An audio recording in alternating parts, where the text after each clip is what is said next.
Welcome everyone to Daf Yomi 1 week at a time, Masechet Sanhedrin. This is our 10th lesson, and today we are going to be reviewing Daf 65 to 71. I would like to dedicate our learning in the memory of the Bibas family and to the Zef family here in Alon Shvut. May we only hear good news and share Besorot Tovot together. Okay, Daf 65, we are in the middle of discussing people who worship idolatry. And on Daf 65, we have two types of people. They are called the Ov and the Yidoni. And the Torah speaks about them, that what they do is forbidden for us to do. What do they do? So the Mishnah says, Ov, they speak to the dead, and somehow the dead speaks from their armpit, and the Yidoni, they put a bone in their mouth, and again, the dead person speaks from that bone. Both of these people get stoning. Both of the punishment is stoning, and if you ask them to, tell you your future, so then it's just it's called a lav, right? It's just a negative commandment. You don't get skila though. So the Gemara explains that they are very similar, Ov and Yidoni, and therefore if you do both, you only bring one sacrifice. Or maybe they are different. Maybe the Yidoni, there's no actual action, and therefore you do not bring a sin offering if you practice that. Again, the verse separates them for punishment. Or Rabbi Kiva says that even if there is no action, you would still be liable to bring a sacrifice. A blasphemer, right? Someone who curses God, he does bring a sacrifice, and what did he do? He just moved his lips. Therefore, we can learn from here that maybe just moving your lips, right? Speaking is enough to make a person liable to bring a sin offering. Okay, if a person brings a bee and a scorpion together with an incantation, this is prohibited. Again, there's a machloket if moving your lips is seen as an action or not. So we said the Ov, again, someone who practices Ov, speaks between their joints. Again, they speak to the dead, and the Yidoni puts a bone in their mouth, and then they speak. And we actually see this in the Tanakh.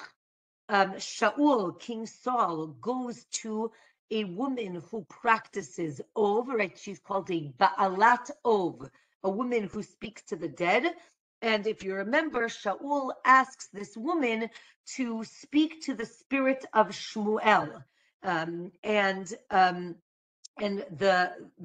we see that he does speak to Shmuel. So then the question is, right, maybe there's like different types of this Ov practice. You can speak, you can consult with a skull. That reminds me of like Hamlet, right? And then the spirit comes up head first. Maybe you can do this on Shabbat, or maybe you can't. And there's a story that Rabbi Akiva proved that Shabbat was actually Shabbat because the Baal Ov, the person who spoke to the dead, couldn't raise the spirits on Shabbat. And since he couldn't do it, he proved that it was really Shabbat. And since we're talking about speaking to spirits, the Gemara describes a person who starved himself and slept in a cemetery so that he could talk with the spirits. And Rava actually created a person by studying Sefer HaYetzirah. This reminds us of the story of the golem from Prague, where someone could create something, however, it could not speak. And the rabbis used this Sefer HaYetzirah, and the word Sefer HaYetzirah means the book of creation, to create things as well. Now, the Gemara speaks about different practices. So me'onen is a person who creates an illusion, or maybe it's that he tells the future. Menachesh is a person who talks about bad omens, right? If the deer crossed your path, or if the food fell from your mouth. So then, right, all of these bad omens, these practices are forbidden. Daf 66, the Mishnah explains that if you desecrate Shabbat, so then you also get stoned. And if you do something that is liable for karet, and if you did it by accident, you would bring a sin offering. The next Mishnah explains that if you curse your parents in the name of God, you also get stoned. And if you use a nickname of God, you also get stoned, or maybe it's not enough, and you are exempt from stoning. The Gemara explains that when the verse says, right, ish, right, a person, a man, but why does it say it twice? So it comes to include a daughter as well, or someone who is androgynous. They're also liable if they curse their parents. And there's a separate warning not to curse a judge or a leader. And this teaches us that that you're not allowed to curse someone in a leadership position. And they're connected to parents as well. The next Mishnah tells us a person who has relations with a girl who is betrothed, a na'ara me'urasa, who is a virgin and still in her father's house. So if a person has relations with her, he also gets stoned. If two men had relations with her, the first one gets stoned, and the second one gets strangled. And the Gemara explains, this is learned from a verse. The rabbis say that you're liable even if she's a minor. Again, the word na'ara, right? She's called a na'ara me'urasa. Na'ara means that she's between the age of 12 and 12 and a half.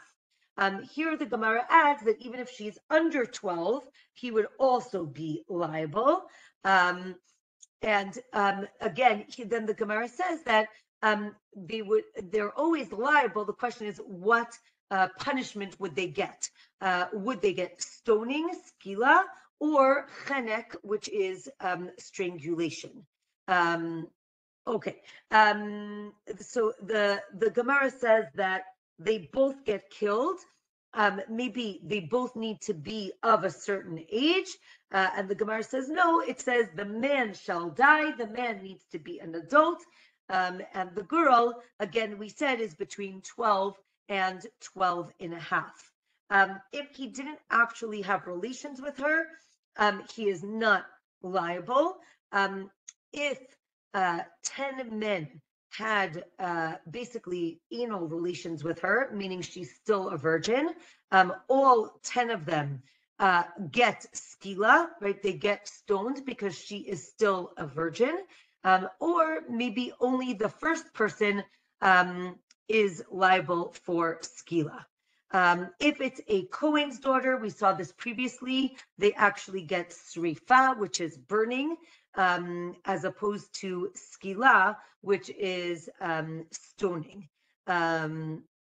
Okay, Daf 67. The next Mishnah tells us that an instigator, this is a person who convinces another person to do idolatry. So this is a regular person to a regular person, right? What does he do? He says, there's an idol over there. This is what he does. This is how he likes to be worshipped. Now the Mishnah tells us generally we do not trap a person to get them punished. However, for this person, we do set a trap. What does that mean? So you can say, right, I have some other friends who might be interested in this. Come with me, tell me more about it. And you hide, right? Again, either you trap him in front of two witnesses, or you hide two people in another room, and as soon as they overhear him trying to persuade the person, so then he becomes liable for stoning. The Gemara lists statements that if this instigator says to them, oh, let's go and serve an idol, or let's bow, or let's slaughter, so each one of these things he would be liable for. So now the Gemara explains, right? If a person is a false prophet, right? If he says, right, God told me that we should go and bow down to this idol, so then he gets fenek, he gets strangulation and not skila, because he's using a different mechanism. If he does it to a group of people, he gets chenek, again, he gets strangulation. There's a machloket, maybe he does still get stoning. Again, what does it mean? We trick him, so we take him to a private room, but there are other people in another room, and they overhear him, and then they're able to bring him to court and convict him. The next Mishnah talks about the subverter. This is called the mediach.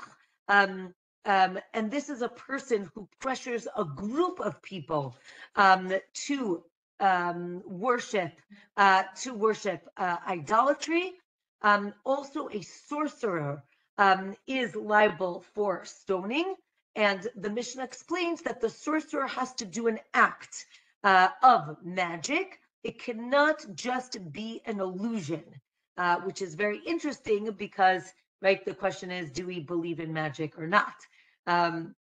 So here it seems to be that he actually has to do magic in order to be liable.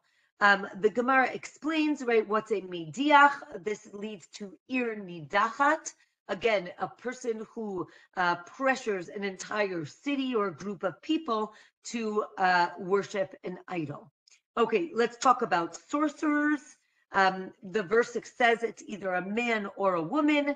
The verse mentions machshefa, right? Machshefa is the Hebrew word for a witch, because most of these sorcerers were women, i.e. witches.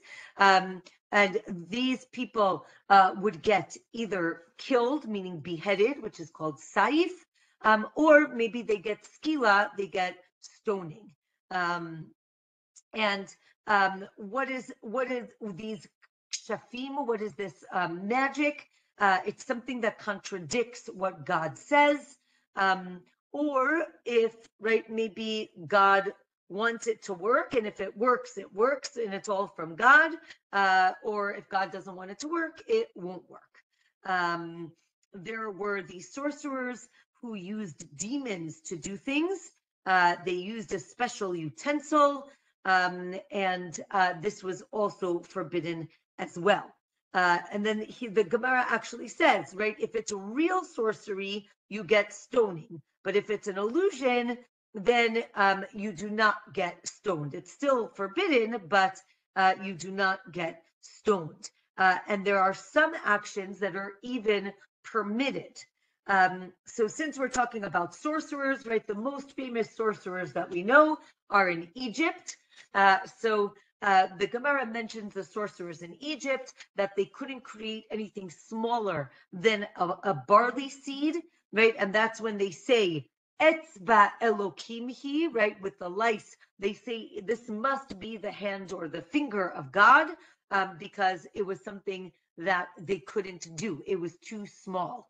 Then the Gemara gives a few stories about sorcerers, right? There's a story of a sorcerer who cut a camel in half and then he put it back together. Maybe it was real, maybe it was fake and it was only an illusion. Another story in Egypt, if they would buy an animal, they always bring it to the water to drink, because maybe it was sorcery. And if they drink from the water, the spell goes away and they can figure out, right? It was the story of someone who bought a donkey, and it turns out really it was a piece of wood, but he didn't know how to to change the magic. And therefore the person was fooled. Speaking of Egypt, right, it talks about the frog in Egypt. If you look at we read it a few weeks ago in the Parsha, that it says that there was one frog, and then it says that it covered the land. So the Gemara explains either the one frog had many babies, or the one frog whistled and all the frogs came and infested all of Egypt. You can write that down if you need a Dvar Torah for your Seder. Okay, Daf 68. Rabbi Akiva and his friends went to visit Rabbi Eliezer when he was sick. And his son wanted to take off his tefillin, but he started yelling at him. And then they thought maybe he had gone crazy, but he didn't, right? They realized he was in his right mind. And Rabbi Eliezer was put in cherem in the past, right? He was excommunicated, and therefore they sat 4 amot away from him, but they wanted to learn his Torah. And Rabbi Eliezer said to them that they are not going to die natural deaths, and Rabbi Akiva's will be the worst out of all of them, which is actually true. Rabbi Eliezer realized that even though he had learned a lot of Torah, there was so much more that he had to learn, and that he only taught just, as we say, the tip of the iceberg. And he realized that he was about to die. And he knew about this type of sorcery that you use to plant squash, and he showed Rabbi Akiva how to do it. And then they asked Rabbi Eliezer a question about purity and impurity. And as he was answering, he died, right? And the Gemara says his soul left in purity, and he was no longer excommunicated, and he died on Friday. And Rabbi Akiva didn't fully understand the sorcery, so then Rabbi Yoshua had to teach him the details, and we see that in this case, this was permitted to do, or again, maybe it was permitted to teach how to do it, but you're not allowed to actually do it, and then you would be liable if you did. With that, we finish the 7th chapter. And now we are going to begin the chapter of Ben Sorer Umoreh. A Ben Sorer Umoreh, we're going to see in a minute, is a child, well, we'll see. It's a child who exhibits gluttonous behavior, and he steals and he overeats and overdrinks, and he is brought to court by his parents, and he is stoned because we are concerned that he is going to grow up stealing and maybe even killing people, and therefore we actually basically kill him early before he does more harm. Now, before you get very upset, I'm just going to explain that there is an opinion in the Gemara, we're going to see at the end of today, that this never happened, meaning, yes, the Torah talks about it, but one opinion is because there's so many details that need to be exactly it's very specific. So because of that, there is an opinion that this actually never happened. So before you get upset about killing children on what they might do in the future, just recognize that maybe it didn't even happen. That being said, so the Mishnah says that the Ben Sorer or More, how old is he? So it needs to be that he has reached puberty, where he has 2 pubic hairs, till all the hair grows in, meaning it's a very short period of time where he is an adult, but he's just barely an adult. It says Ben Sorer Umore. Ben means a son and not a daughter, and it is not an ish, not a man. So he can't be an adult, and it can't be a girl, but it also can't be a minor. So the Gemara explains that he gets killed because of what he will end up doing. Maybe we also do this for a minor. The Gemara says no. The verse says, "V'chi yiyeh le'ish ben," right? When the man has a son. So we say that the son needs to be close in age to the man. Therefore, he has to be right an adult, but not an adult. The father definitely needs to be an adult. He cannot be a son who had a son, meaning he cannot be a minor who had a child. So now we're going to have a whole machloket if a minor can even biologically have a child. Now, if you remember, we've discussed this before, that a boy from age 9 and 1 day and up, we say that, I guess, either biologically or halachically, he could have relations, and therefore his relations count. However, the Gemara on Daf 69 tells us, even if he can have relations at age 9, he cannot have children at age 9. As we said, the Ben Sorer More is a son, right, that isn't a father, but it's only 3 months that he's able to be a Ben Sorer More. That's the window. So this shows actually that a minor can father a child. Or no, right, maybe he got someone pregnant as he reached maturity, right, or puberty, and then she's pregnant, but she hasn't given birth yet, and then he could already be called a father, and that cannot be Ben Sorer Umore. And here the Gemara discusses, again, a boy from 9 and 1 day is seen as that having relations works or is technically relations. For a girl, right, we say that it's over 3 years old, not that she can have a child. But if someone has relations with a girl over 3 years old, it is seen as having relations. And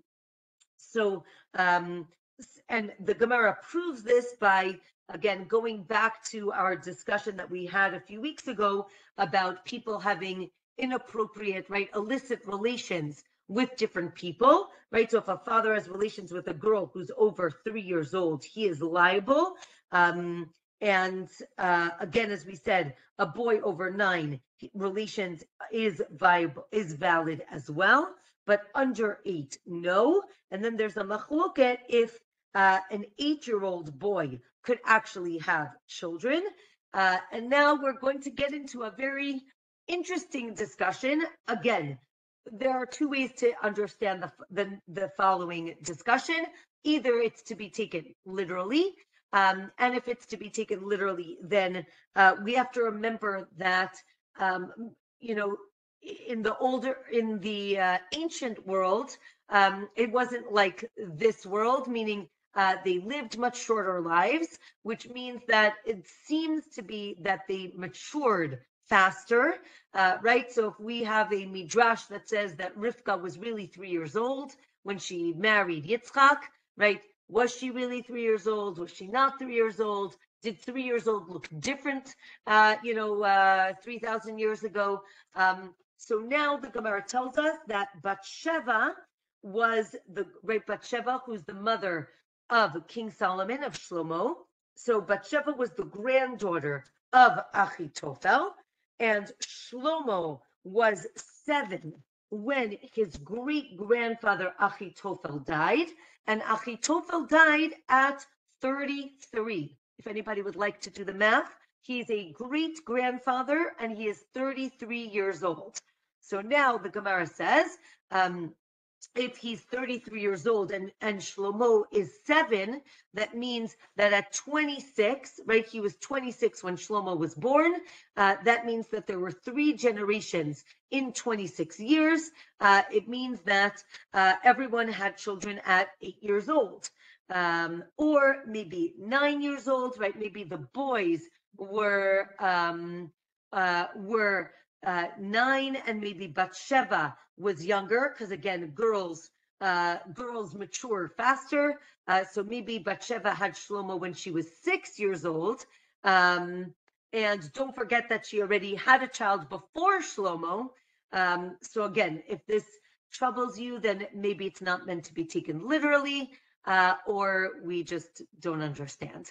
Another mention of people's ages and how old they were, right? Terach had Abraham and Nahor and Haran. Maybe this was age order. And Sarah is his niece, right? Haran's daughter. But Haran was 8 when he had Sarah. Again, how could that be? Or maybe the order that the children are written is not really age order, but maybe it is the order of their wisdom and not their age.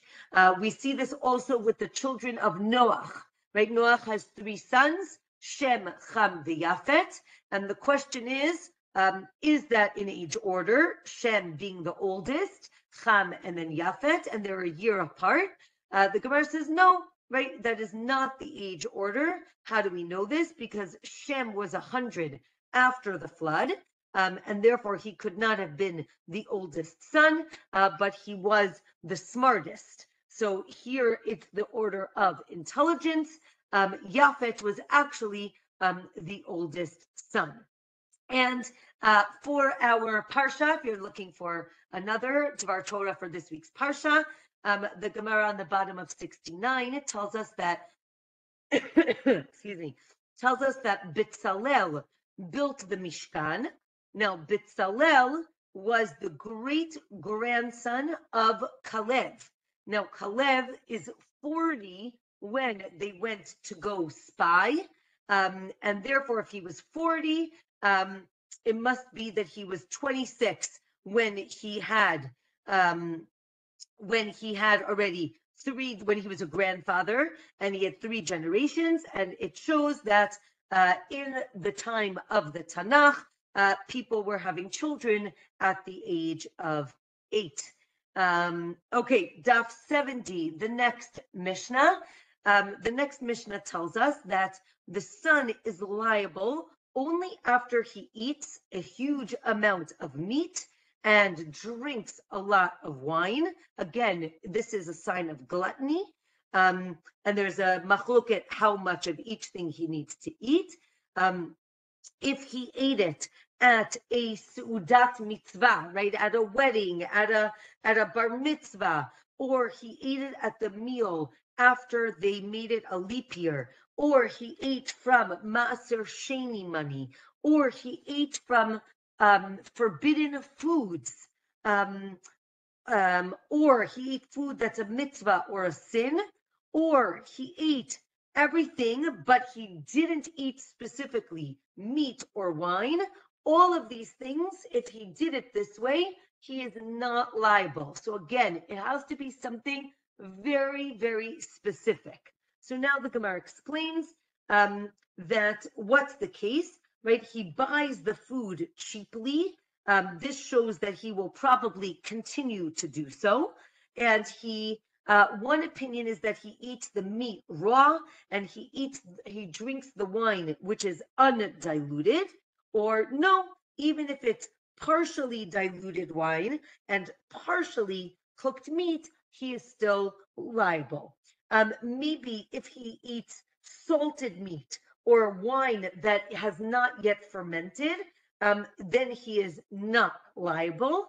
And the Gemara says the first 3 days that you crush grapes, that is not considered wine, right? What we would call grape juice. That is not considered wine. And therefore, if he drinks that, he is not liable for to be put to death.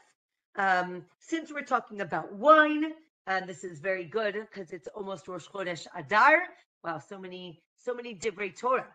So, the Gemara, since we're talking about wine, the Gemara tells us that wine was only created to console mourners and to reward evil people.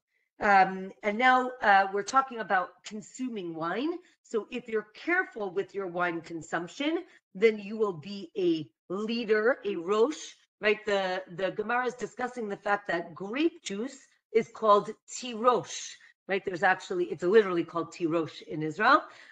So why is it called tirosh? So if you drink responsibly, you will become the rosh, right? So the leader. And if not, you will become rash. Rash means poor, right? So you can use wine for good or for bad.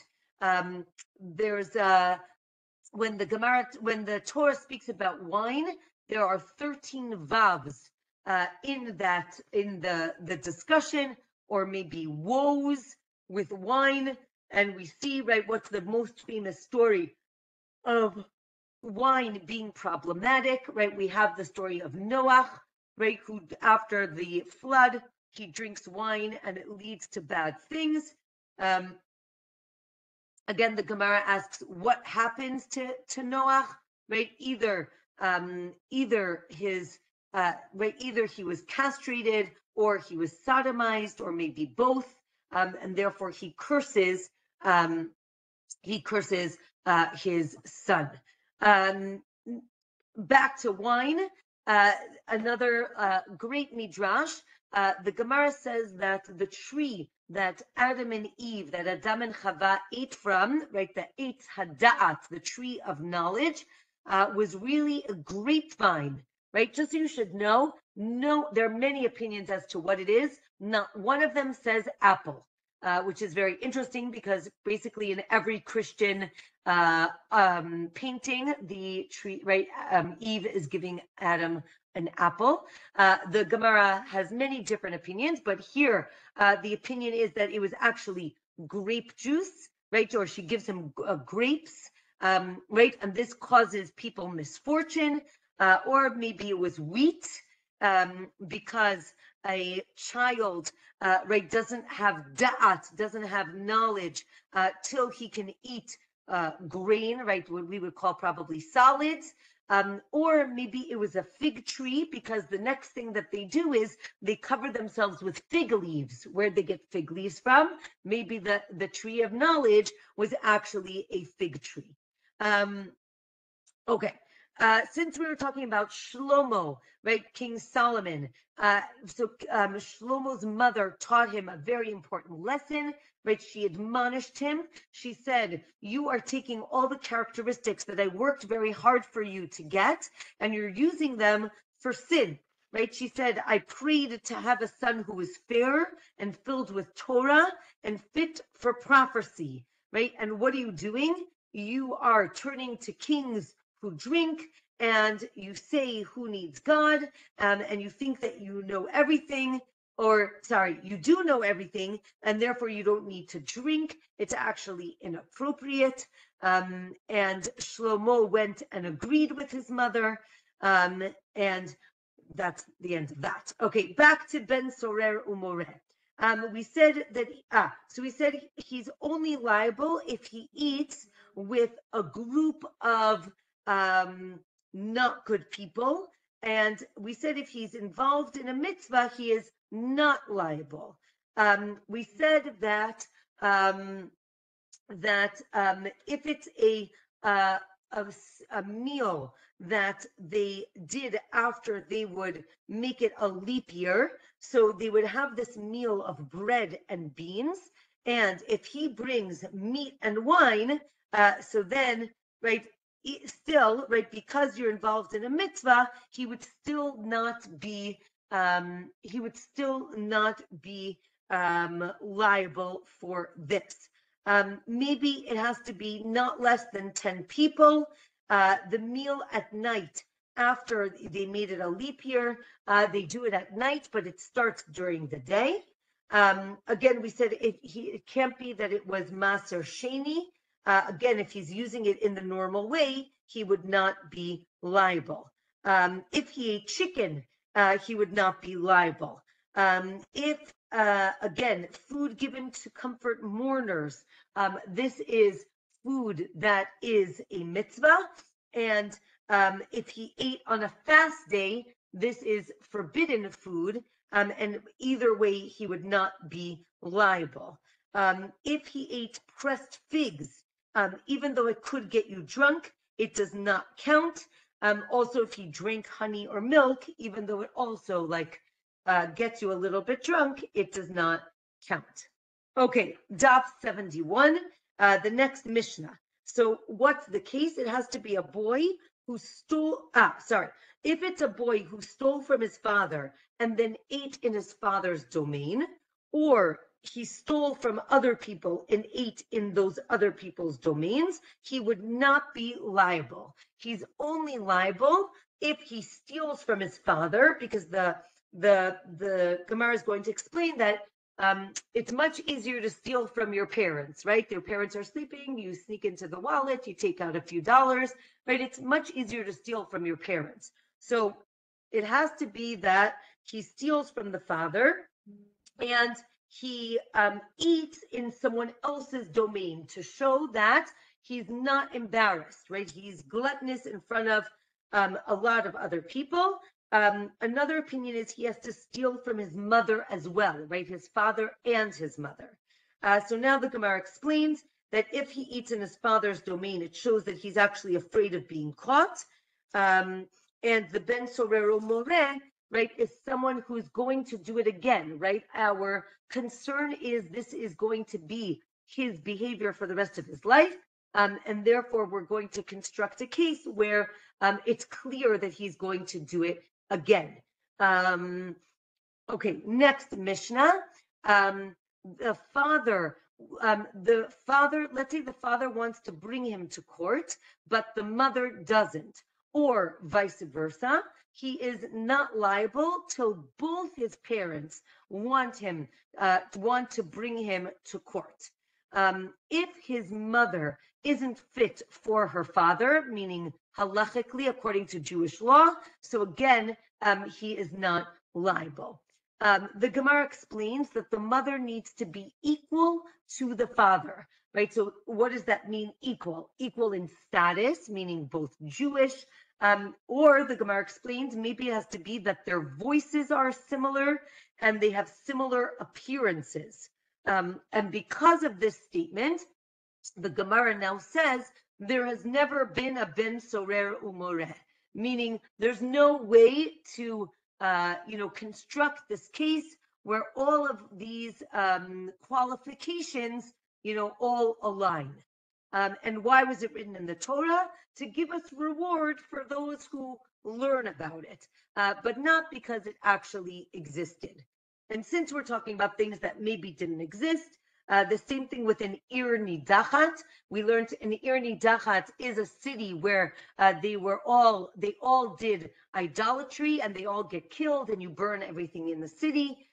So the Gemara actually says that an Ir Nidachat actually never existed. Again, it's too hard, and it's too hard for it to ever exist, and therefore maybe it didn't exist. The Gemara says, or maybe it did, right? We're not sure. Another thing that might not have ever existed is a house with tzara'at that needed to be destroyed. Again, there are very clear distinctions. So maybe it was too hard for it to ever really be real, or maybe it did exist. Next Mishnah, if let's say one parent is, okay, so this Mishnah is going to be based on the verse that teaches Ben Sorer Umoreh. And basically the verse says, right, that the parents have to bring him to court and they have to hear what he says and they have to say what he did. Anyway, because of all of those words, the Mishnah says that if one of the parents is missing a hand, right, so then it's not, he's not going to be liable because they can't bring him to court.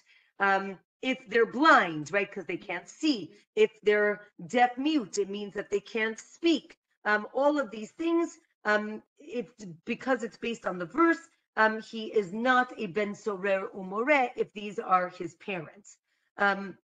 They need to warn him in front of 3 people, and then he gets lashes. And if he does it again, they bring him to a court of 23 people, and they can't kill him until the first 3 people that had originally warned him, they need to be part of those 23 judges. And if they are, so then they can kill him.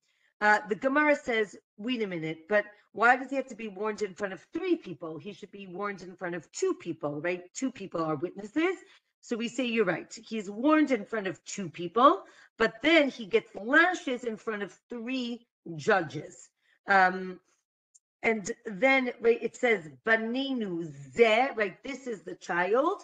It teaches that the original 3 judges need to be part of the 23 judges that are going to sentence him to stoning. Last Mishnah for today. If the boy ran away, and then you only caught him after he developed full signs of puberty. Remember, we said we have a very short window of time. So then you cannot punish him as a ben sorer umoreh.